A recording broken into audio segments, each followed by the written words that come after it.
एवढ्या मोठ्या प्रमाणात शेतकरी बंधू उपस्थित आहे याचा खूप आनंद वाटतो.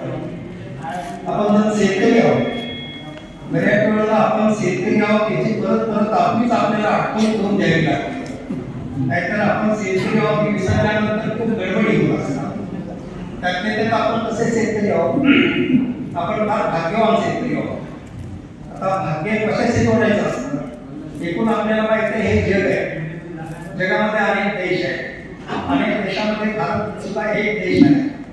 पण असं आपल्या जर देशाचा विचार केला तर अनोखं राष्ट्र आहे.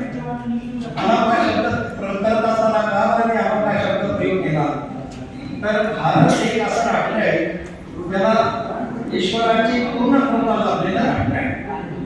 बाकीचे सर्व जे देश आहेत, कुठल्या ना कुठल्या देशावरती काही ना काहीतरी ईश्वराची अवकृपा केली. काही जणांची अवकृपा थोड्या प्रमाणात, काही जणांची अवकृपा फार मोठ्या प्रमाणात. तर भारत या देशावरती थोडीही अवकृपा नाही, उलट पूर्ण कृपा, केवळ कृपा नाही, पूर्ण कृपा अधिष्ठित अशा प्रकारचं भारत नावाचा देश आहे. आता उदाहरण म्हणून सांगायचं झालं तर आपण पाहू काही देश असे आहेत, अरबस्थानामध्ये आपण पाहतो की तिथं कधीतरी पाऊस येतो, सारखा 11 महिने उन्हाळा. किंवा काही देशामध्ये आपण पाहतो इतका पाऊस पडतो हिवाळ्यामध्ये बर्फ होतो, त्याचा असा बर्फ होतो. किंवा इस्रायल नावाचं जे आपण प्रगतशील राष्ट्र म्हणतो जगाच्या पाठीवर, त्याचं वर्णन करतो नेहमी प्रगतशील. त्याची प्रगती ही त्याच्या राष्ट्रभक्तीतून जन्माला आलेली प्रगती आहे. परंतु तिथं जर पाण्याचा जर विचार केला, फार फार झालं तर अंगावरचे कपडे पूर्ण भिजले म्हणजे त्याचा मोठा पाऊस असा आपण पाहतो. आता आपण जर पाहिलं तर सर्व जगामध्ये काही ना काही प्रत्येक देशावरती अवकृपा केलेले देश आहे. पण जगाच्या पाठीवर भारत एक असा देश आहे की पूर्ण कृपा केलेला राष्ट्र आहे. आता आपल्याला सर्वात ज्ञात आहे की आपला देश कृषी प्रधान आहे. कृषी म्हणजे की पाण्याशिवाय कृषी होत नाही. तेव्हा आपल्या देशाला पर्याप्त पुरेल एवढं पाणी सुद्धा भगवंतांनी देऊन दिले आहे.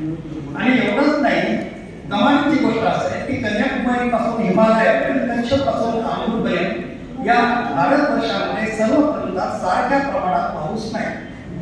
ज्यावेळेला आपण बसून तिथे रायसन गावाला घेतो, किती कुटुंबात किती माणसाच्या संख्येवरती रायसन करत असतात. तसं त्या त्या प्रांताला किती पाणी पाहिजे. आपलं मराठवाडा विदर्भ जर पाहिलं तर इथं 20-35 इंच पाऊस पर्यंत आहे, इथं 80-85 इंच पाऊस पडत नाही. त्या त्या प्रांताला जेवढा पाऊस पाहिजे तेवढा पाऊस भगवंत इथं देतो. कमी अधिक थोडा भाग आपण सोडला तर एका प्रकारे ईश्वरी कृपा आहे. इतरची भूमी जर आपण पाहिलं, पूर्ण जगामध्ये प्रत्येक कोणता ना कोणता देश किती टक्के एकूण त्यांच्या क्षेत्रफळापैकी एकही देश असा नाही की 35% 35% जास्त त्या देशातल्या जमीन उत्पन्नाखाली आणत नाही. जास्तीत जास्त भारत एकमेव देश आहे की त्यांच्या जमिनीपैकी 65% जमीन उत्पन्नाखाली येत असते. एकमेव 65%. असा सर्व बाजूने जर आपण विचार केला किंवा आपण पाहतो की जगाची किती आपण कृपा येते. जगामध्ये फुलं आहेत, भारतात आहे फुलं आहेत, परंतु भारताच्या फुलाचं वैशिष्ट्य काय? जगाचे फुलं शो पीस आहे, भारतातला फुल सुगंधी आहे. बाकीचे फुलं कुठं खेळा लावायला कुठे याच्यामध्ये, पण भारताचं फुल तोडल्या माणूस पहिल्यांदा कृती काय करत असेल तर नाचत. काही फुलं असेल की नाकाजवळ आणण्याची काय आवश्यकता नाही. एखाद्या घरामध्ये अंगणात पारिजाताचं झाड असावं आणि गल्लीतून जावं आणि मग लक्षात येतं कुठंतरी पारिजाताचं झाड आहे. इथं पारिजाताचं झाड आहे, त्या गल्लीत कोणत्या सत्ग्रस्ताला विचारण्याची आवश्यकता नाही, ते आपल्या नाकाला कळत असतं, कारण त्याचा एक सुगंध आहे. एकदा मी खेड्यातून रात्री अंधारात मोटरसायकलचा प्रवास होता आणि मोटरसायकलच्या प्रवासात जात असताना मी एका शेतकऱ्याला विचारलं की कोणीतरी चिकूचा बाग लावलाय. तेव्हा इथं फुलाला सुगंध आहे असं नाही, इथं फळाला सुगंध आहे, इथं झाडाला सुगंध आहे. तेव्हा चिकूचं झाड मला दिसलं का? दिसलं नाही. का बरं कळालं? तर चिकूच्या झाडाचा फुलाचा नाही, झाडाचा सुगंध येत होता, इथं झाडाला सुगंध आहे. म्हणून आपण पाहतो या देशाला अनेक नावापैकी सुगंध आहे एक नाव. मग धर्मभूमी, कर्मभूमी, यज्ञभूमी, स्वर्णभूमी असे अनेक नाव आपल्या देशाला आहे. त्यातलं आपल्या देशाचं नाव आहे सुगंध. का तर या देशाच्या मातीला सुगंध आहे. मी खेड्यातला राहणार आहे, खेड्यातला आपला नेहमी व्यवहार पाहायला मिळतो. उन्हाळा संपतो, कुठंतरी पावसाळ्याला सुरुवात होते. एक शेतकरी दुसऱ्या शेतकऱ्याला म्हणतो जवळपास कुठंतरी पाऊस पडला की फिरावं, तेव्हा तुला कोणी कळत नाही म्हणणार ना वास आहे. आता पाऊस पडलेल्या मातीला सुद्धा वास यायला लागतो. म्हणजे बघा अशा प्रकारची सुगंध असलेली माती भारत सोडला तर अन्यत्र कुठं नाही. म्हणून इथं सर्व प्रकारची पिके, काही देशामध्ये एकच पिके, इथं तसं नाही. धान्य, कडधान्य, भाजीपाला, फळ वगैरे, अगदी भाजीपाल्यापासून तर सर्व याच्यापर्यंत सर्व पिकं, भाजीपाल्यापासून धान्य, कडधान्य सर्व प्रकारची पिकं आपल्या देशामध्ये येत असतात. म्हणून इथं हे पिकं बाहेरून आपल्याला आयात करावं लागेल असं नाही. म्हणून निसर्गाने कृपा केलेला हा देश आहे. फक्त इथं उणीवच असते कशाची असेल की फक्त या देशात जन्माला आलेल्या माणसामध्ये राष्ट्रभक्तीचा अभाव एवढीच. इस्रायल तिचा राष्ट्रभक्ती असते. आपण पाहतो पूर्ण जगाला धन्य पुरण्याची आपण हमी घेतली. अशा प्रकारचा हा देश आहे. म्हणून आपण हा घेऊन हा भारतामध्ये व्यासाने भारत कसा आहे तर त्यांनी सांगितलं म्हणून भारत की नाही, म्हणून तिन्ही लोक सुद्धा भारतासारखं नाही. म्हणून हे व्यासोचिष्ट बाहेर जगात काय असेल तर व्यासाचं गोष्ट आहे असं व्यास महर्षींनी ह्या देशाचं वर्णन केलेलं. आणि अशा देशामध्ये आपला जन्म, परंतु काही वेळेला असं ठरेल असं केलं की एवढी जमीन चांगली आहे, इतकं हवामान चांगलं आहे, सगळं चांगलं आहे, पण इथलचा माणूस गरीब, मी गरीब आहे असा काम देखील करू नका. किंवा इथलचा माणूस खरं म्हणजे या देशातला कुणीही गरीब असता काम नाही. मग आपण याचा थोडा विचार केला पाहिजे. मग आपण एकूणच सर्व आता साधारण आपण पाहू की आपल्या महाराष्ट्राचे मराठवाडा, विदर्भ आणि खानदेश आणि पश्चिम महाराष्ट्र असे 4 तुकडे पडतात. तर जमीन सारखे, हवामान सारखे सर्व महाराष्ट्राचं. उलट विदर्भ त्यातल्या भाग्यवान असतात, इथं थोडं त्या बाकीच्या टाईपपेक्षा इथं जास्त पाऊस पडतो. आणखीन एक भाग्याचं लक्षण आहे की इथलच्या पश्चिम महाराष्ट्रापेक्षा विदर्भातल्या प्रत्येक माणसाकडे लँड होल्डिंग फार मोठी आहे. परंतु आपण पाहतो इथं 2.5 एकरचा माणूस कारमध्ये फिरतो आणि इथलचा 15 एकर 20 एकरचा माणूस एसटी चोट्यांकडे 6 ते करतो गाडी करा. हे चित्रकार, तर आपण आपला त्याचा थोडा विचार केला पाहिजे की चित्रकार त्याचं वर्णन करण्यासाठी लिहितो का नाही. म्हणून आपण पहिल्यांदा असं पाहिलं पाहिजे की अशा प्रकारची जमीन, अशा प्रकारचा हवामान. मला आठवते की एका इस्रायलचा एक माणूस परभणी कृषी विद्यापीठामध्ये अभ्यास करण्यासाठी आलेला होता. त्या परभणी कृषी विद्यापीठाने त्यांचा बाहेर फार्म हाऊसवरती एक छानपैकी राहण्याची व्यवस्था केली. तो शेतात काम करत होता आणि शेवटी उन्हाळा संपला, पावसाळ्याला प्रारंभ झाला. जसा पाऊस आला तो इस्रायलचा अधिकारी ऑफिसमधून बाहेर आल्यानंतर ते पाऊस यायला लागला, त्याला आनंद वाटायला लागला. नंतर त्या परभणीच्या विद्यापीठाचा एक मोठा ओढा आहे, त्या ओढ्याच्या काठावर गेला. थोड्या वेळानंतर त्या ओढ्याला मोठा पूर आला. आता त्या लेबरला, तिथलच्या लेबरला आश्चर्य वाटायला नाही, एवढा मोठा साहेब पावसात आहेत का आणि आता त्या ओढ्याच्या कडेला उभं राहिला. पण वाटलं की ठीक आहे, जसं पहिल्यांदा पाऊस येतो तेव्हा लेकरांना खूप आनंद होतो. ते म्हणतात की रे पावसात उभा देतो पैसा आनंद, आणि ते नाचत असतात. नाचत लहान मुलांनाच आनंद होतो असं नाही, मोठ्या माणसाला आनंद होतो. पण त्याच्या वयाला उड्या मारून नाचणं शोभत नाही, म्हणून मोठा माणूस उड्या मारत नाही. आनंद लहान मुलाचा आपला साठच असतो. म्हणून त्याला वाटलं होतं की बहुतेक साहेब ओढ्याच्याकडे लागले, ओढ्याला पूर आला आणि साहेब कपाळा हात लावायची, उडी मारायची, कपाळा हात लावायची, उडी मारायची. आता विद्यापीठातल्या लोकांची खात्री झाली की बहुतेक साहेबांच्या डोक्यात परिणाम झाला. पण कुंडू साहेबांना नाही कळलं तर ते आपल्याला वाटतात की नाही कळलं. त्याने कुंडू साहेबांना फोन केला आणि कुंडू साहेब आले, पाहिले, त्यांना जाऊन भेटून निघून गेले. आता लेबरची पूर्ण खात्री झाली की साहेब त्या अर्थी भेटून गेले, काही झालं असतं डोक्यातून गाडी टाकून गेलं असतं, इथं ठेवून गेले त्या अर्थी साहेब ठीक आहे. पण लेबर चौकशी करत होता का बरं साहेब कपाळाला हात नाचत होते. तो अधिकारी होता इस्रायलचा. तेव्हा त्याने एवढा ओढ्याला पाण्याचा पूर आयुष्यात पाहिला होता. कपाळाला हात एवढ्यासाठी लावत होता काय देशाचे लोक थक्के केवढे याला पाणी मिळाले. फक्त त्याने ओढ्याचा पूर पाहिला होता. गंगा, यमुना, सरस्वती, शरयू, अलकनंदा यातल्या कुठल्याही नदीचा पूर पाहिलेला नव्हता. म्हणजे आपण पाहू की केवढं मोठं भाग्य आहे. म्हणजे पाहिलं की वेदवचन आहे की नाही खेती नाही वैभव, हे मात्र वेदवचन आहे. पण हे अर्धसत्य, म्हणजे शेती नाही वैभव नाही, हे अर्धसत्य. पूर्ण सत्य काय, नाही खेती, नाही पाणी, नाही खेती, नाही वैभव. पाण्याशिवाय शेती नाही, शेतीशिवाय वैभव नाही. मला असं वाटतं की ही तक्रार करायला परमेश्वराने तुम्हाला संधी दिलेली नाही. नाही पाणी नाही, पाणी आहे, शेती आहे, सर्व आहे. मग आपण पाहतो करता क्रिया करणं आपण करता थोडंफार त्यांची काय त्याची गडबड असेल वैभवाची ती करत्यावर. पण मी म्हणतो की आपण सर्वजण भाग्यवान, सर्व प्रकारची पिकं पण आपल्या सर्व भागामध्ये येत असतात आणि म्हणून अशा प्रकारच्या देशामधला आपला जन्म निश्चितच एक भावनेच्या आरी म्हणून मी बोलत नाही, हा भाग्याचं लक्षण आहे. आणि एकदा मला त्या इंग्लंडचा मनुष्य त्या अजेंडा लेडीच्या पहिल्यांदा माझं कार्यक्षेत्र सिल्लोड तालुका होता आणि त्या तालुक्यामध्ये रोज विदेशातले लोक अजेंडा लेडी बघायला यायचे.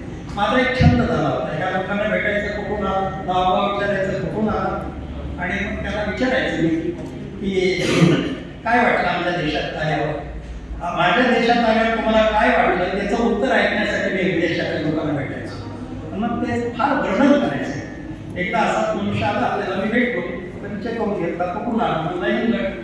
तर मी म्हटलं की आमच्या देशात आल्यावर काय वाटलं, तो मला तुमच्या देशात आल्यावर आनंदही झाला, दुःखही झालं. आता त्याला का दुःख झालं त्याचं दुःख मला झालं.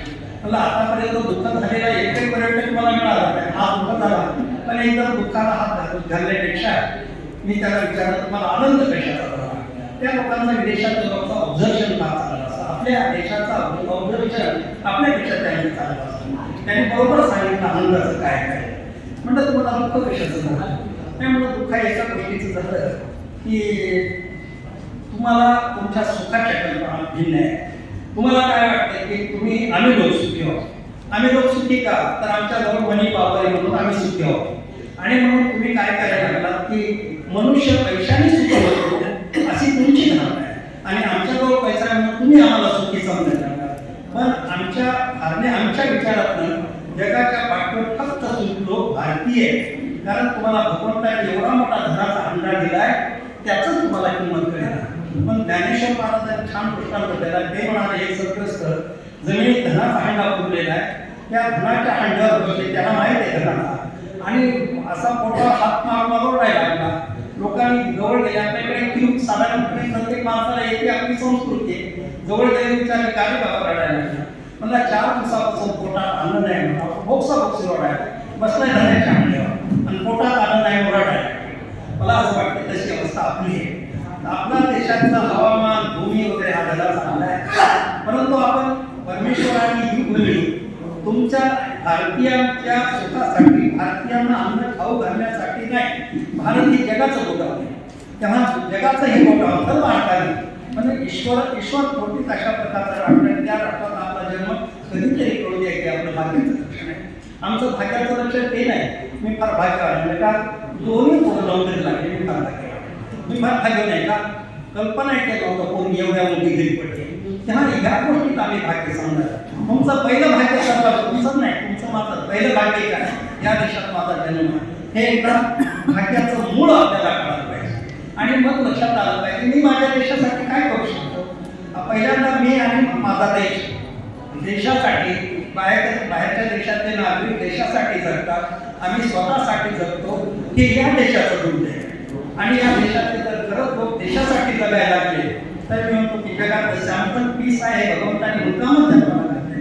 संस्कृतीच्या दृष्टीनं, उत्पन्नाच्या सर्व दृष्टीनं अशा प्रकारचा आपला देश आहे. आणि मग त्यातल्या त्यात आपल्या देशामध्ये केवळ एकूण ते एक पीक नाही, काही देशामध्ये फक्त एक पीक. तसं धान्य कडधान्य भाजीपाला तुम्हाला पिशवी घेऊन बाहेर कुठं जाण्याची गरजच नाही आहे. तर धान्य खूप आहे, भाजीपाला अमेरिकेतून आहे, नाही कुठं भीक मागण्याची गरज नाही. जग तुमच्या दारात बाहेर भीक मागायला.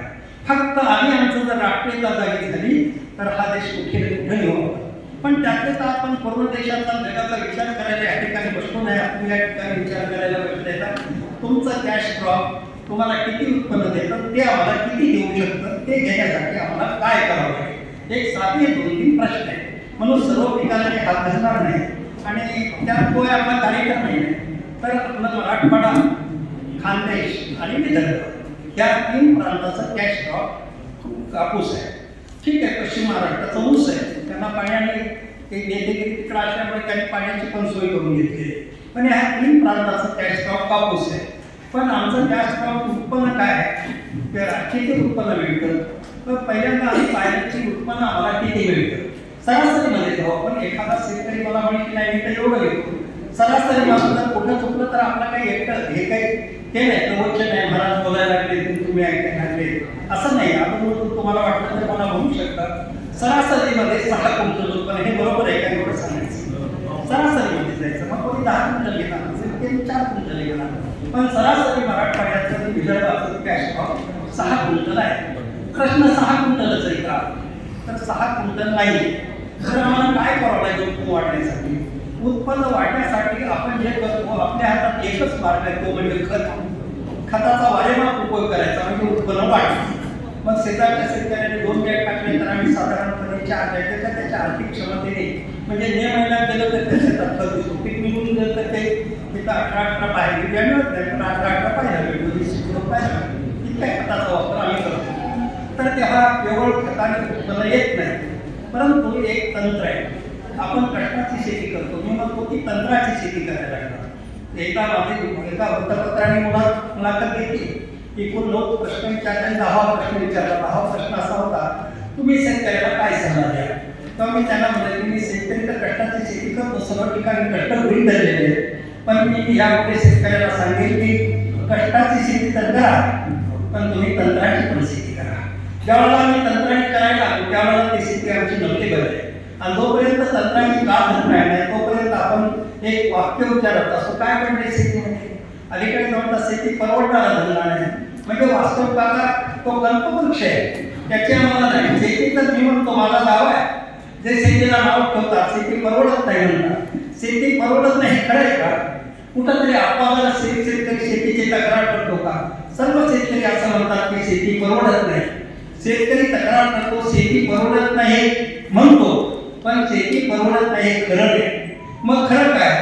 शेती परवडत नाही म्हणणारा शेतकरी शेतीला परवडत नाही की असा शेतकरी शेतीला परवडत नाही, काय उपयोग आहे?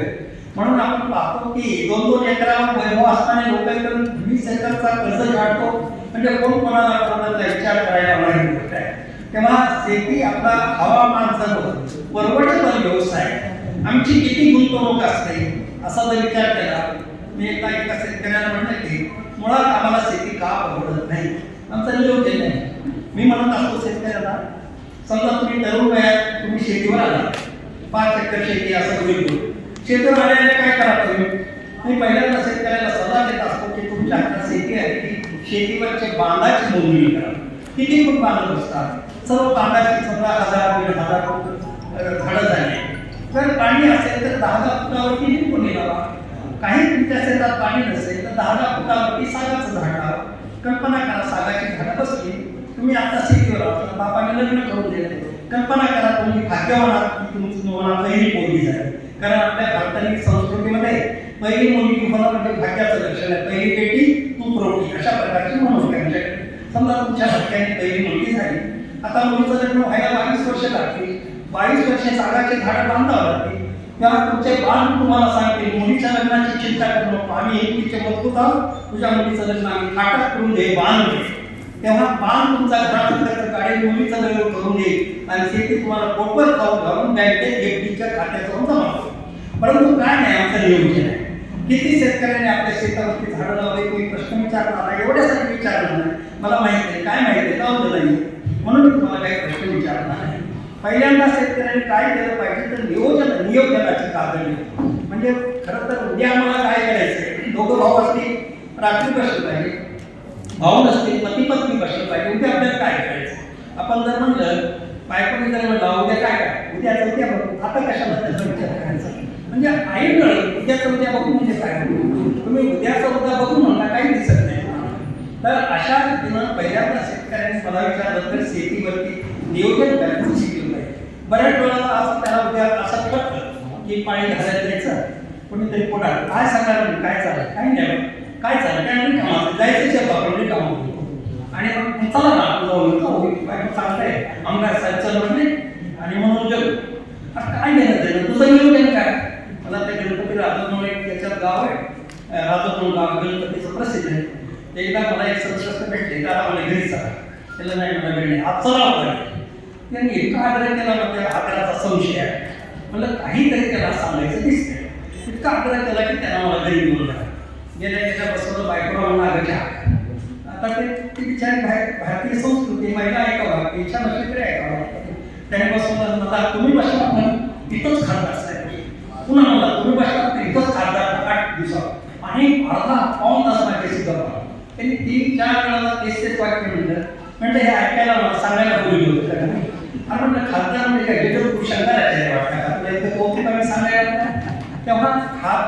समजून घ्या, त्याला खातर कुठं विचारित नाही. पण आपण पाहतो मला एकच खातर अरे म्हणजे ते जयपुरुष शंकरांनी त्याला सहज म्हणलं की पण जाऊ दे, त्यांना शेतीत काय केलं होतं त्याचं काय उत्तर द्यायचं, पुन्हा तिथंच यायला पुन्हा म्हणून तुला विचारलं ना बायको आपण म्हणले दादा त्यांना काय माहिती शेतीत काय, कोणालाही धरून आणायला लागले तर खासदारी करू, कोणालाही धरून अंतर कप चहा तर 2 कप चहा पण खासदारी करू शकतो.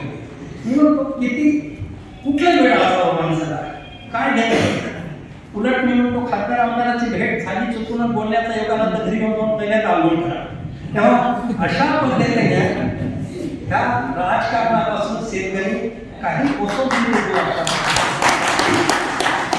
एक मात्र लोकशाही स्वीकारली पण मतदान आयुष्यात एकदाही झालं नाही. जर तुम्ही चुकून दवाखान्यात ऍडमिट असाल तरच मतदान झालं असं कधी करू नये. कुणाला करावं आपापल्या वेळेत मन बुद्धीला राष्ट्रहिताला डोळ्याचं मत ज्याला करायचं त्याला करा पण मतदान करा. पण मतदान म्हणजे राजकारण नाही. राजकारण म्हणजे झेंडा मोठा म्हणजे उमेदवाराच्या घरावर कमी झेंडा असतो पण मोठा झेंडा याच्या घरावर असतो. एकदा मी एका स्टँडवर उतरलो आणि ते चालवतो एक रामराव जाधव नावाचे दर्शन परिचय गप्पाची गोष्ट झाली. मला म्हणजे तुम्ही काय करता किसान संघाचं काम म्हणजे काय थोड्या वेळ त्याला जेवढं किसान संघाचं काम सांगताय तेवढं सांगितलं. ते म्हणजे या म्हणजे आमच्या घरी कधी मी गावात मंदिरात शेतकऱ्याला करतो आणि तुम्ही किसान संघ समजून सांगा हरकत नाही. मी उतरल्यानंतर मी त्या जवळच्या पिंपळाच्या ओट्यावर माणसं बसली होती. मी रामराव गेला त्यांना मी पहिल्यांदा या गावात आलो तर रामराव जाधव कुठं राहतो ते म्हणजे कोण रामराव जाधव म्हणजे रामराव जाधव कोण म्हणजे आमच्या गावच्या रामराव तर त्याच्यातले कोणते सांग म्हणलं आता म्हणलं कोण साधारणपणे पहिलं उंचे दिसाय पाणी टोपी घालतात पायगावा शर्ट अशी 2 येत. मग ते बसले की सुरू झाल्या परत असं म्हणले आम्ही खूप काही चर्चा करत नाही आम्ही शोधून काढून म्हणतो. मग ते म्हणजे नाही सापडले तर चारी मोठे करून तुम्ही ठरवा कोण रामराव. मग त्यांची चर्चा सुरू झाली शोध घेत होते रामरावचा. शोधाचं साधन काय ते मला ते रामराव ते कशाला येईल म्हणे घरचा मोठा माणूस म्हणजे काँग्रेसचा मोठा पुढारी काँग्रेसचा पुढारी कशाला बोलायला बसला तो झाला बा पण तो शिवसेनेचा ते नाही म्हणाले ते कधी एसटीत बसावं घरी 2 गाड्या तोही बाजार ते म्हणे दुसरा हा म्हणे त्या पक्षाचा त्याने पक्षाचं नाव पण त्या पक्षाचं घेतलं सांगायचं हां त्याला बोलायचं अक्षर दिलं तेच असं घडलं की बाबा काय ते भाजपचं आपण ते आमदार दुरून मला हेच हवं हेच आहे. शेवटी मला इतकं दुःख झालं म्हणजे त्या विचाराने इतका शोध घेऊन रामराव आला याच्या आनंदापेक्षा मला दुःख कशाचं झालं शेतकऱ्यांचा शोध पक्षावरून घेतला पिकावरून याचं दुःख झालं. खरं तर त्यांनी म्हणाल हे शेतकरी का काय त्याचा अनुभव तो शेतकरी काय त्याची बैलबोली चांगली हे शेतकरी का गावात सर्वात उत्पन्न चांगलं पिकावरून बैलावरून शेतकऱ्याचा शोध नाही पक्षावरून शेतकऱ्याचा शोध होतो हे तर आमचं थोडं वेळ खायला लागलं. आणि म्हणून आपण कधी स्वतःला अंतर्मुख विचार करा आमचा शोध कशावरून लागेल त्याचा कधीतरी आमचा शोध पिकावरून लागेल का आमचा शोध गावातल्या आमच्या घरातल्या बैल जोडून लागेल. ज्या दिवशी या देशाचा शोध शेतकऱ्याचा शोध त्यांनी घेतलेल्या उत्पन्नावरून लागेल मला असं वाटते की त्या दिवशी तुम्ही जीव ओतून शेती करायला लागता ते तुम्हाला प्रमाणित करायचं. आणि म्हणून अशा पद्धतीने आम्ही जर शेती करायला लागलो मला नाही वाटत की आयुष्यात कोणी शेती परवडत नाही अशा प्रकारचं दुर्दैव वाक्य उच्चार. शेती हा परवडणारा धंदा आहे नफ्यातला धंदा आहे हे पहिल्यांदा आम्हाला म्हटलं पाहिजे. आणि म्हणून मी सांगितलं त्या पिकावरती पिकं तर खूप येतो आपल्या मराठवाड्यात विदर्भात पाहिलं तरी तर गहू आहे तांदूळ आहे वगैरे ज्वारी आहे पण सर्व पिकावरती नाही. आपल्या विदर्भाचं जे कॅश क्रॉप आहे कापूस त्या संदर्भातलं मी मार्गदर्शन करण्यासाठी इथं आलेलो आहे. म्हणून आपलं कॅश क्रॉप जे म्हणजे आपलं कापूस आहे म्हणजे त्यातल्या त्याला सोयाबीन आले पण काही पिकं असेल हे काही दिवस मुक्कामला सोयाबीन काय भारतीय पीक नाही विदेशातून आले हे काय टिकणार. तुम्ही अनुभव बघायचा असेल की आता त्याचा वर्षानुवर्षी उत्पन्न घटत आहे कमी वर्षानुवर्षी कमी व्हायला आणखी 10 वर्षानंतर कोणी शेतकरी सोयाबीन लावणार. तर आपण पाहिलं ते तुम्हाला 7,000 कॅश क्रॉप होते एक कापूस. त्या कापसाला किती वर्ष एकूण आपलं नाही आपल्या देशातच कॅश क्रॉप कापूस आहे. आपल्या देशात एकूण 9 राज्य कापूस हे घेतात. कापसाचं तेव्हा केव्हापासून सुरुवात झाली इसवी सन सांगताय ना अनेक काळापासून. खरं म्हणजे आपल्या देशाने 3 युग पार केले. 4थ्या युगामध्ये आपण सर्वांनी प्रवेश केलेला आहे. आपण पाहिलं की सत्ययुग त्रेतायुग द्वापारयुग आणि कलियुग. कलियुगातले 5,000 वर्ष आपण पूर्ण केलेले आहे. आणि शास्त्र असं सांगतं की कलियुग 12 लाख वर्षाची चिंता आपण करण्याचं कारण नाही. तेव्हा आपण पाहिलं की सत्ययुगामध्ये कापूस, द्वापर युगामध्ये जर आपण त्रेतायुगामध्ये कापूस स्वतः आपल्याला पुरावे मिळतात. काय पुरावे? आपल्याला माहिती आहे की ज्यावेळेला सीतेचं हरण झालं, लंकेत नेलं आणि रावणाने सीतेचा शोध लावला. कोणी रावणाची खोडी काढण्यासाठी तिथं त्याच्या बागेचं थोडं बागेला नुकसान केलं, पण रावणाने म्हटलं पूर्ण जागा बांधला, मारुतीला पकडून दिलं आणि त्याची शेपूट पेटून द्यायचं ठरवलं. मग त्या शेपटीला लंकेची कापड गुंडाळली, ज्या ती कापड गुंडाळलं त्या ती कापूस गुंडाळला. म्हणजे त्रेतायुगामध्ये आम्हाला शोध लागतो की कापूस सुद्धा त्रेतायुग 12 लाख वर्ष असतं. म्हणजे 12 लाख वर्ष ते नंतर सुरू झालं द्वापार युग. द्वापार युगामध्ये आपल्याला सर्वांना ज्ञात द्रौपदीचं वस्त्रहरण. तेव्हा द्रौपदी ज्या वस्त्रहरण होतं त्या कापड होतं त्या कापूस होता. तेव्हा महाभारताला झाले 8 लाख, 8 आणि 12 20 लाख. त्रेतायुग संपलं, द्वापार युग संपलं, कलियुगात आपण प्रवास करायला लागलो. कलियुगातले आपण 5000 वर्ष पूर्ण केलेली आहे. एकूण हे आपल्या माहितीप्रमाणे ते 20 लाख आणि हे 5000, 20 लाख 5000 वर्षाचं कापसाचं आयुष्य आपल्याला माहित आहे. सत्ययुगातलं आपल्याला माहिती नाही. म्हणजे एवढं जुनं जगाच्या अंगावर जसं आम्हाला जे नागरिक ठेवलं, जगाच्या अंगावर कपडा घालण्याचं पुण्य कर्म कोणी असेल त्याचं ते भारताने केलेलं आहे. तेव्हा इथं एवढा जुना कापसाचं उत्पन्न आपलं हे अंगावरचं कपड्याचंही साधन आहे, इज्जत झाकण्याचंही साधन आहे आणि आमच्या घरातलं कॅश क्रॉप पण आहे. एवढं मोठं मोलाचं ते कापूस पीक आहे. आता हे जर आमचं कॅश क्रॉप असेल तर या कॅश क्रॉपला परवडत नाही असं म्हणण्याचं दुर्दैवी वाक्य कुणाही शेतकऱ्यावर उच्चारणाची वेळ येऊ नये म्हणून मी तुम्हाला त्या कापसाच्या उत्पन्न देण्याच्या क्षमतेचा परिचय करून देण्यासाठी मी तो पाहिजे. म्हणजे आम्हाला पाहिजे किती उत्पन्न घेता कापसाचं, तर एकरी 5 ते 6 क्विंटल किती कापूस घेऊ शकतो उत्पन्न. तर हे साधारणपणे एकरी ह्या कापसाचं उत्पन्न 30 क्विंटल पर्यंत आरामात घेता येईल. मी आरामात म्हणा. मग 30 क्विंटल म्हणजे खताच्या बॅगा रिकाम्या करायच्या काळजीगाव. आज तुम्ही जेवढा खत टाकता त्याच्या निम्म्या खतावरती तुम्हाला 20 क्विंटल उत्पन्न करून देण्याची माझी हमी. आणि त्यातले त्यात पुढे सरत लागतं ते तुमचं कर्तृत्व. म्हणजे काय करावं लागेल? कापूस हे झाड असं आहे, त्याला साधारणपणे 2 प्रकारच्या खाद्य असतात. आता पहिल्यांदा आपण काय केलं तर खूप येण्यासाठी शेतकऱ्यांनी याच्या अंतराचे खूप प्रयोग केले. पहिल्यांदा 6x6 अंतर पाहिलं, खूप 6x4 अंतर टाकायला लागले आणि गावात येऊन कुचर रोटी असतात, आपण त्याला चावडी म्हणून पूर्वी त्याला कुचर रोटा म्हणायचा. हा कुचर रोट्या यायचा म्हणायचा. कसलाय माणूस, कसलाय जाड माणूस आमच्या तासात जाऊ शकत नाही असं एकमेकाला भेटायचा फाटका उंची. आमच्या गावातला कुठल्या उंच माणूस माझ्या कापसात दिसत नाही एवढा असा कापूस. शेवटी उत्पन्नाला विषय किती झाला ते सांगत नाही. कापसाची उंची सांगितली, मध्ये जाता येते ते कौतुकाने सांगितलं, उत्पन्न सांगे ना. का सांगे ना? कौतुकाने सांगण्यासारखं उत्पन्न नाही म्हणून सांगे ना.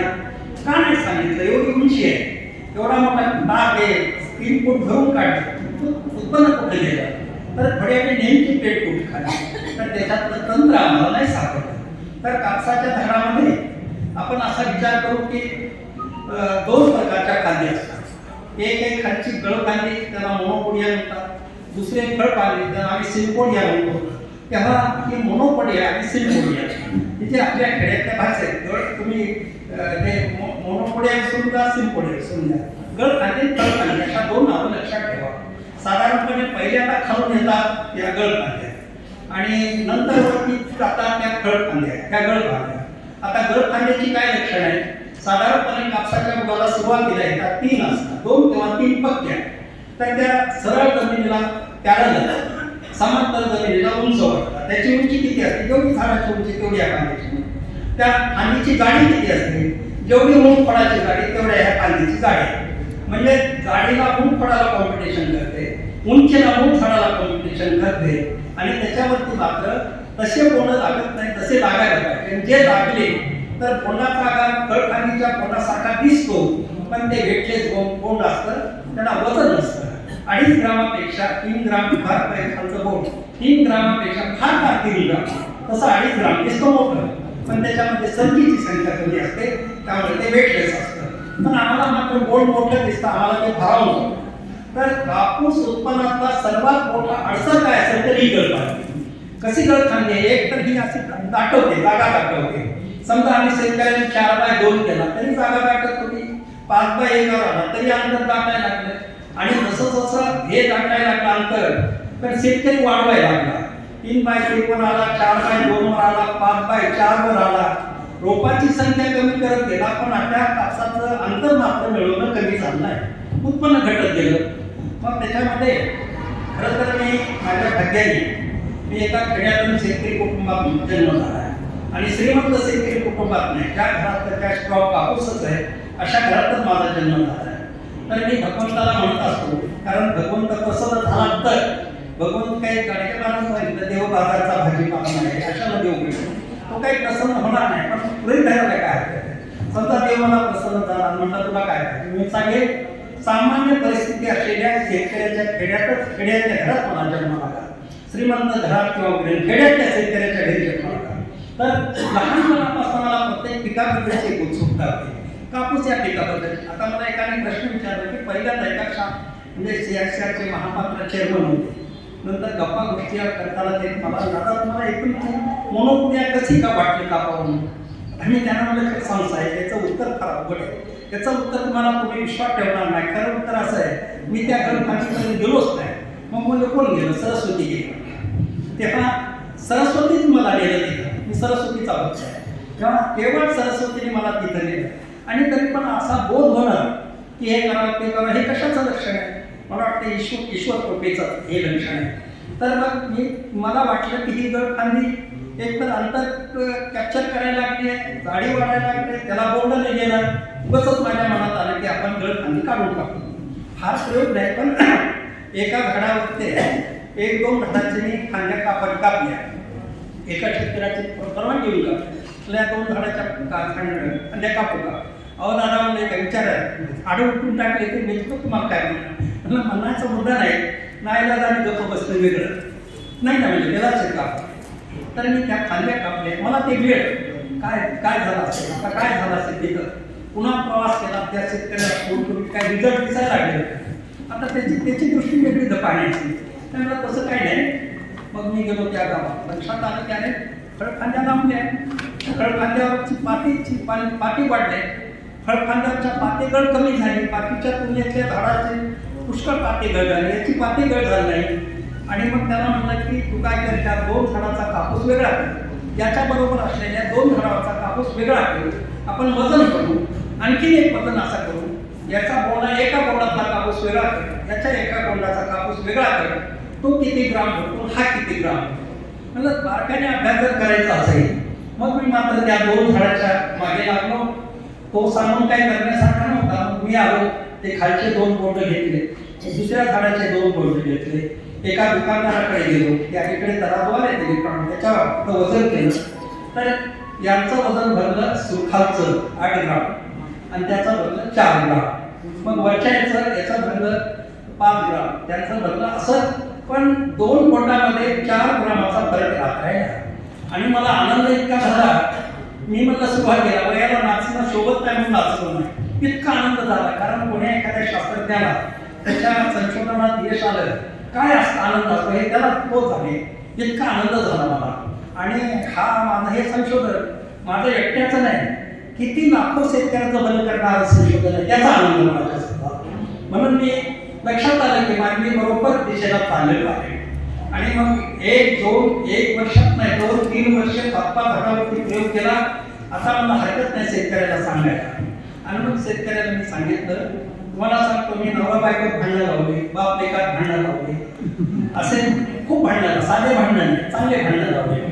कारण एकदा एक शेतकरी एक गंगाखेडा डॉक्टर चौधरी होते, तर आता तुम्ही गाड्यावर बसले तर आमच्या गाड्याला काय करायचं, मला दवाखान्यात आणून सोडवणार, दिवसभर माझ्या ड्रायव्हरला गाडी घेऊन जातात. तर मी जायचो, तर माझं भाषण त्या ड्रायव्हरला पाठ झालेलं होतं. घरी 3च एकर शेती होती, म्हणून तो दर रविवारी जायचा. नाके डॉक्टरकडे ड्रायव्हर होता. एक दिवस तिथूनच आला, ती कटकलेलं आणि बायकोला म्हणला की मी शेतात चाललो.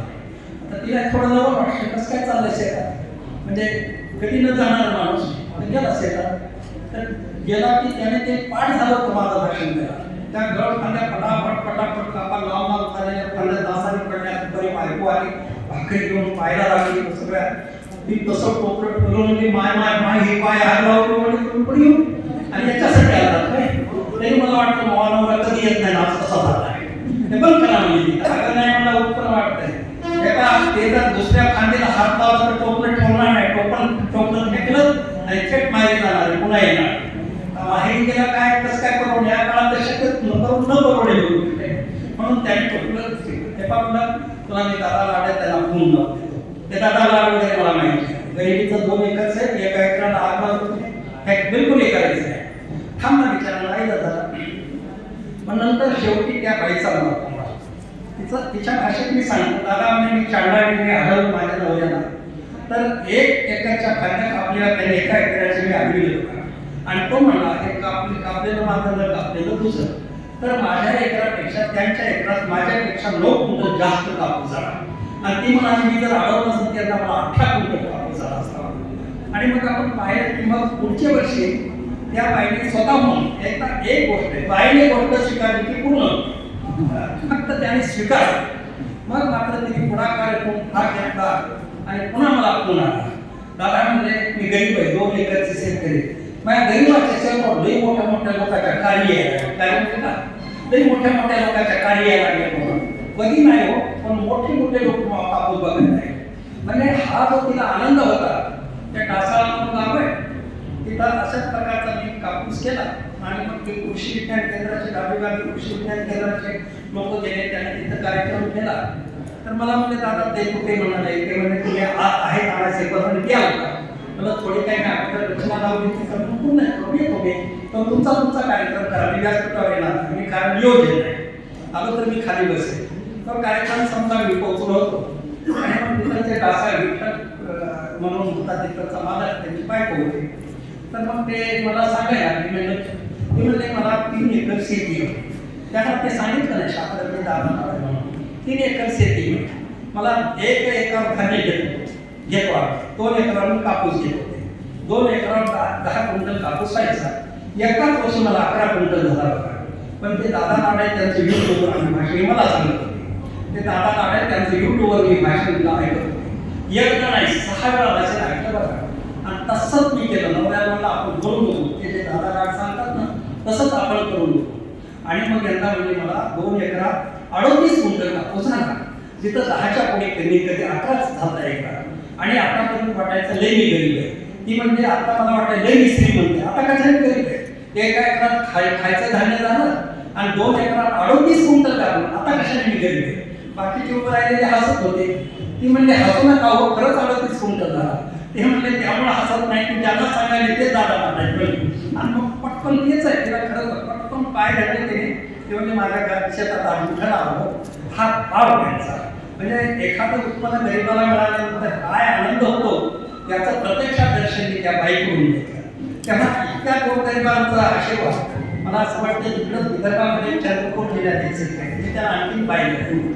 तर त्याचा मला फोन आला दादा युट्यूबवर मी तुमचं भाषण ऐकलं मला करायची इच्छा पण मला करून देणं काय करू त्याला असं कर समजून सांग ऐकलं म्हणलं असं कर अरे 1 वर्ष गेलं वाया 2 तासावरच कर 2 तास तर काय केलं 1 तासावर कर अर्ध्या तासावर कर आणि मग मायने जर पाहिलं तर उद्या पुढच्या शेतीच तुला मिळेल.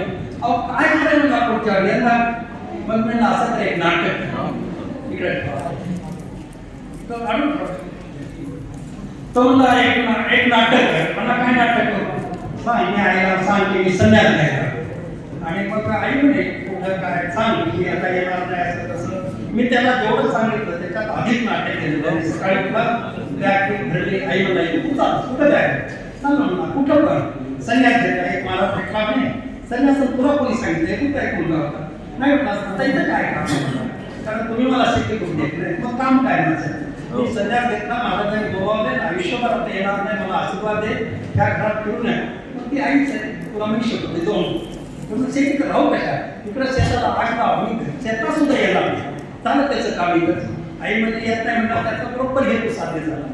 तो म्हणला नक्की मध्ये पुन्हा म्हणायचं नाही म्हणजे येणार नाही पण तुझं त्याची गॅस सुटली त्याने गड खांद्या कापल्या शेताचं उत्पन्न झालं त्याचा पुन्हा नाही त्याच्या आईचा पुन्हा तिची आई म्हणजे दादा तुम्ही माझ्या मुलाला नाटक लई फायद्याचं झालं. माझ्या आयुष्यात एवढं कापसाने घर कधी होतं नव्हतं. यंदा तुम्ही येऊन बघा, लई माझं घर कापसाने घर आहे. तेव्हा आपण पाहिलं तर असा सर्व प्रकारचे रिझल्ट. मी एका शेतकऱ्याच्या उत्पन्न वाढण्यात आनंदी नाहीये. मी आता वायची प्रसाद आहेत आमचे डायरेक्टर, म्हणजे सर्व लोक नावा कामाला आता ते रिटायर झाले. मी सांगतो, आज आपला भारत देश जेवढा कापूस घेतो हे रोड सर्व शेतकऱ्यांपर्यंत पोहोचलं. आमचा देश आजच्यापेक्षा 4 पट अधिक उत्पन्न घ्यायला लागेल, एवढं आमच्या देशाचा उत्पन्न आम्ही वाढवू शकतो. आणि प्रत्येक शेतकरी, आता इथं सर्वजण शेतकरी बसले आहेत, मला असं वाटतं की तुम्हाला किती स्वातंत्र्य आहे मला माहिती नाही करा.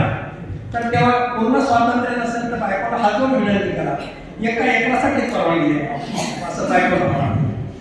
तर समजा नाही तर पुढच्या वर्षी बायको म्हणजे सर्व आपण करू. पण कल्पना करा, इथं तुम्ही जेवढी संख्या, जेवढा कापूस घेता तेवढं क्षेत्रफळ या पद्धतीने इतर त्या गावात तिथं किती उत्पन्न वाढते. आणि स्वतःच्या उत्पन्नामध्ये स्वतःचं उत्पन्न कधीच म्हणत जाऊ नका, आम्हाला विशाल मनाची सवय वाढेल असं म्हणलं पाहिजे. समजा तुम्ही दरवर्षी 10 क्विंटल कापूस घेता, यंदा तुम्हाला 25 क्विंटल कापूस आला तर सांगा माझ्या देशाचं उत्पन्न 15 क्विंटलने वाढलं, माझं म्हणू नका. तर अशा पद्धतीने आपण जर पाहिलं, हे कापूस आमचा कॅश क्रॉप आहे, देशाचंही कॅश क्रॉप आहे. आणि हे सर्वजण कापूस उत्पादन जे करतात त्या पट्ट्यातले आम्ही आहोत. तेव्हा आमच्या देशाचा खाता मजबूत करण्याचे एका अर्थाने विदर्भ, मराठवाडा आणि खानदेश याच्यावरती पूर्ण जबाबदारी. आणि देश हे दूर ठेवून जर तुमचा स्वतःला फायदा होत असेल तर का आपण करू नये. शक्यता आहे की घरी भांड्याला भांडं लागेल, आता काय नेहमीच लागत नाही असं नाही, तुम्हाला सवय पण झालेली आहे ना. तर तेव्हा बोलणे ऐकायची सवय पण झालेली आहे, असं झालीच असेल असं नाही. पण या बाबतीत बोलणे खाल्ले तर काय बिघडलं, पण बायकोला अगोदर समजून सांगणे एकदम मिळून असं नाही. आणि असं जर केलं, मला असं वाटतंय की आपल्या सर्वांचं उत्पन्न वाढेल, तुम्हाला पण आनंद वाटेल की ज्यांनी तुम्हाला या वर्गाला बोलवलं त्यांचे तुम्ही नक्की आभार मानाल याची मला खात्री आहे, कारण तुमचं उत्पन्न वाढलेलं असेल. परंतु हे करा, आपलं पहिल्यांदा धरण आपल्यामध्ये लोकांचं करा. समजा तुमचा कापूस आला बरा झाला तर शेतकऱ्याला त्याला दाखवा. काही जणांच्या कानावर विश्वास असतो, काही जणांचा नेत्रावर डोळ्यावर विश्वास असतो, काही जणांनी फायदेशीर करत नाही, त्या जणांनी आपल्या बरोबर करतात. तर तुम्ही विश्वास म्हणजे गंगापेठा कार्यक्रम झाला, मी शेतकरी बोलवले. एक जण आला मला मी 15 वर्षापासून का, कारण मी पहिल्यांदा ह्या गावात तुला कोणी सांगितले नाही मला 15 वर्षापूर्वी तुम्हीच आला होता, तुमचं मला भाषण ऐकलं, तेव्हापासून तुम्हाला मी 2.5 एकरामध्ये 25 क्विंटल कापूस उत्पन्न घेतला म्हणून तो सर्वांना सांगायला लागला. बरं म्हणलं जाऊ दे, तू शेजाऱ्याला सांगितलंच की नाही. मला सांगितलं नाही सांगणार आहे. म्हणजे त्यांनी तुझं काय वापरेल नाही म्हणता. मी गळ खांद्या कापायला गेलो तर माझ्या बायकोला म्हणाले जर डोकं फिरलंय का, ते खांद्या कापायला त्याला दवाखान्यात बायको पाहिली मी खांद्यात, आम्हाला बायको भांडण लावले म्हणजे ह्याला काय सांगायचं. काय म्हटलं तर विसरून जा, पण आपल्यामुळे दुसऱ्याचा बदल. तुझं कोणामुळे बदल आला तू तुझ्यामुळे दुसऱ्याचा बदल. म्हणजे आपण पाहिलं की एका व्यक्तीने लक्षावधी होती बाजारता येतात, पण एक जो आपापल्या दाट जळत राहिली तिचं कधीतरी तेच संपतात, तर तेच आपल्यानंतर वातही जळते आणि दिवाळी दिसत असतो. तेव्हा सतत सर्व तेव्हा ठेवायचे असल्या मला कळावं, मला कळायला मग इतरांना कळावं. कळणं ही जी ज्योत आहे ती शेवटपर्यंत अनेक शेतकऱ्यांपर्यंत गेली तर आपला देश कापूस काळाच्या उत्पन्नामुळे झगमगाटून जाईल. पण ते सर्व काम आपल्याला सर्व पुण्याचं काम करायचं. आता प्रत्यक्षात इथं कापसाचं घर आलेलं आहे. मी तुम्हाला त्याच्या गळखांडीचा परिचय करून देतो आणि गळखांडीचा परिचय करून देतो. आणखी एक आहे, आपण गळखांडी काढलं तर ह्या झाडाची उंची किती ठेवायची, तर ती कमरे एवढी ठेवायची. म्हणजे उंच आपला आनंद कशात आहे, आपलं भूषण आहे. कसा उंच माणूस सांगला ते कापसात दिसत नाही, त्याच्यात तुमचं भूषण आहे. कारण वर होणारी वाढ काही वाढ आहे, वर विनाकारण खत जातो, वर होणारा खत रोपलेला खत बोंडाला मिळतो, बोंड वजनदार होतं. आमचं कापूस या उत्पन्नाचं तंत्र काय, तर बोंड वजनदार करायचं. आम्हाला एक बोंड साधारणपणे 8-10चं लक्ष ठेवा. 10 नाही झालं तर मी सांगतो 10चं लक्ष ठेवा. तुमचं प्रत्येक बोंड 7 ग्रामाचं झाल्याशिवाय आज तुमचं प्रत्येक बोंड 3 ग्रामाचं. 3 ग्रामावरून 7 ग्राम येईल मला विचारलं तर हनुमान उडी आहे कापूस क्षेत्रातली. या पद्धतीने आम्हाला असं करता आलं पाहिजे. त्याची उंची किती ठेवायची, तर 3.5 फुटाचं. आता शेतकऱ्याला 3.5 फूट कळत नाही. आपलं शाळेत ऑफिसमध्ये कर्मचाऱ्याला ठीक आहे सेंटीमीटर इंच फूट आम्हाला शेतकऱ्याला नाही गुडघ्यावर घोट्यावर गुडघ्यावर पाठ्यावर कमरेवर खांद्यावर डोक्यावर पुसतो ते आमचे माप आहे. तर हे किती ठेवायचं तर हे आपल्या कमरेवर. मी विनोदान म्हणतो की एक शेतकऱ्याने कापूस लावला पंढरपूरला गेला आषाढी वारीला गेला आणि पांडुरंगाच्या समोर उभा राहिला आणि देवाला म्हटलं देवा मी कापूस लावला. शास्त्रज्ञ वेगळं तुमची सांगतात शेजारी वेगळा सांगतो आणखी कोणी सांगतं.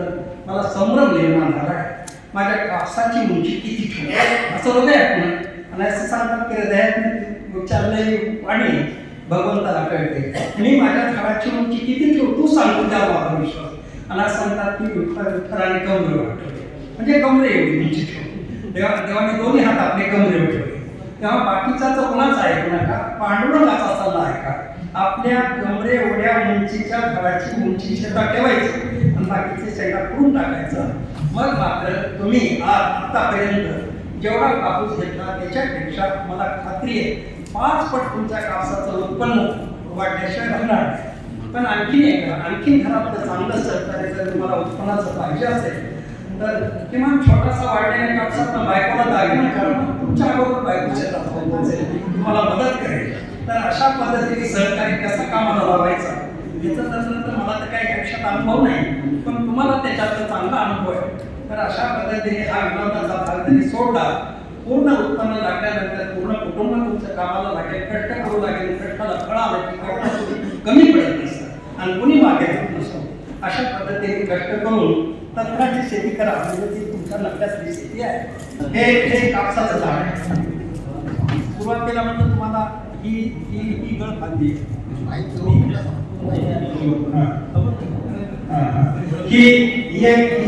या 3 गळ फांद्या त्याला मी मोठा औषध म्हणतो.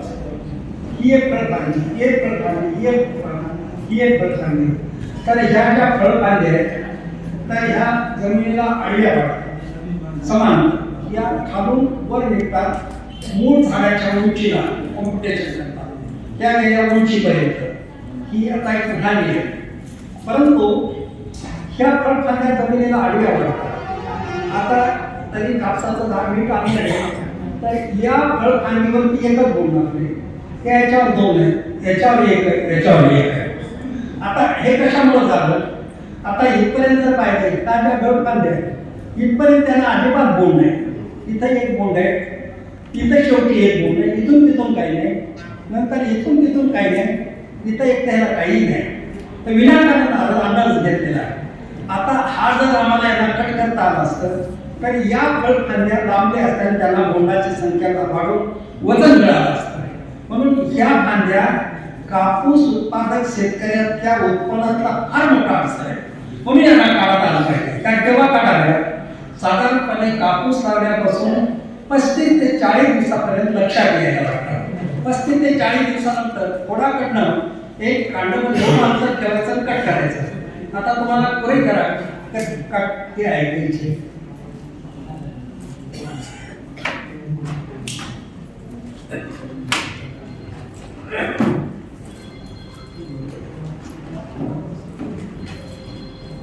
आता हे झालं झाड तुमचं. आता हे झाड झालं म्हणजे तुमचं काय झालं संकटमुक्त झालं. आता ह्या खांदे असे राहायचं म्हणजे इकडचं अंतर काय कॅप्चर आता हे सरळ झालं. आता हे अंतर हे मी तुम्ही 3 बाय 1 किती कापूस अंतर किती घेता बोलत जाता 3 बाय 1 4 बाय 1 आता पूर्वीचं गेलं 4 बाय 3 2 बाय ते गेला पण 3 बाय 1 अंतर तुम्ही घेता म्हणजे 14,000 तुमच्या शेतात रोपाची संख्या बसते 3 बाय 1 म्हणजे. तर खरं तर आपल्याला एवढ्या अंतराची गरज नाही. तुम्ही हमखास मी सांगतो म्हणून हे करा 2 बाय 1 वर या 21,000 रोपाची संख्या बसेल. कारण आपल्याला झाडाची उंची आपल्या कमरेवर ठेवायची. या गळफांद्या कापल्या टाकणार नाही कापूस किमान 3 बाय 1 करा. ठीक आहे 2 बाय पण 1 करा. 2 बाय 1 घरात कोणी करू देत नसेल किंवा तुमची हिंमत होत नसेल तर तुम्ही 3-4 तास 2 बाय 1 करू नका. कारण 3 बाय 1 जर झालं तर 14,000 रुपयाची संख्या असते. आपण असं पाहिलं की 20च बोंड झाले सर्व याच्यात आपण कमीत कमी धरू ना. अवास्तव गणित टाकायचं आणि मग आपली निराशा आपण करून घेण्यात काय तर आपण असं धरू की 20 बोंड आम्हाला मिळाले एक कोण तुम्हाला 5 ग्रामाचा, आता खालचे 6, 7 ग्रामापर्यंत जातं. पण आपण सरासरी 5 ग्राम घेऊ. 20 कोंड मिळाले तुम्हाला. एका झाडात किती कापूस निघायला लागलाय? 100 ग्राम. आपल्याकडे किती रोपाची संख्या आहे? 14,000. एकरात किती कापूस पाहिजे लागलाय? 14 क्विंटल. आता किती होतो? 4 क्विंटल. केवढी मोठी उडी झाली. पुन्हा आता फवारण्या तुमच्या इतक्या उंचीच्या फवारण्या, कमरे एवढ्या झाडाच्या फवारणीचा खर्च कमी झाला. आपल्याला एवढं मोठं झाड वर जगवायचं नाही, छोटं झाड जगवायचं. खत निम्म्यावर आला, फवारण्या निम्म्यावर आल्या, म्हणजे एकूण खर्च निम्मा झाला, उत्पन्न 4 टक्के. उत्पादन खर्च कमी होणं हाच शेती क्षेत्राचा मोठा नफा आहे. तर तेव्हा मला ही कांदी काढली की तुमचं हे पीक न घ्यायचं. आणि मग आम्ही पाहिलं की एवढी गरज नाही. साधारणपणे आता इथून बघतो, हे इथून हे खोड मोठं होतं, इथून ह्या फाट्यात घेते, इथून ते बारीक फाट्या. साधारणपणे कमरे